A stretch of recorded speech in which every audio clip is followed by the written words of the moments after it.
ఇంట్లో వానరాలు, బయట శునకాలు. వానే లేదా వానెక్కడిది సునకాయలు అంటావు ఆనరాళ్ళు అంటావు ఆనరాదాయే ఆ. ఆనరాళ్ళు ఎప్పుడు వచ్చే ఆ, ఆనలేదా ఏం లేదా ఆ. మరి శనక్కాయలు ఏంటివి?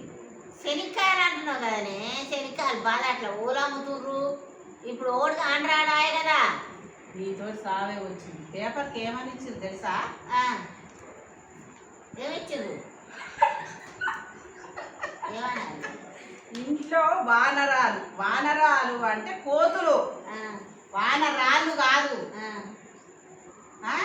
వానరాలు అంటే కోతులు తిరుగుతున్నాయి ఇళ్ళల్లా. తిరుగుతున్నాయి మరి కోతులు ఇంట్లోనేమో కోతులు తిరుగుతున్నాయని జనాలు మొత్తుకుంటారు. బయట శునకాలు అంటే కుక్కలు. ఓయమ్మో. శునకాలు శనక్కాయలు పెట్టినా వాటి పేరు.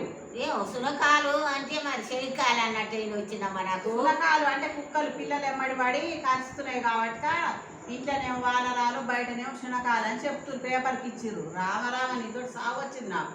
ఇది ఎక్కడికైతే అవి కోతులు అంటే మరి మాకు తెలియదు కదా మరి రాళ్ళు ఆనరాళ్ళు అంటే కోతులు మాకు కోతులు అంటే వానరాలు అంటే ఇక వాన వర్షం వచ్చి రాళ్ళు పడ్డాయి ఎక్కడ పని అంటున్నావు నన్ను. మాకు ఆన పడితేనే రాళ్ళు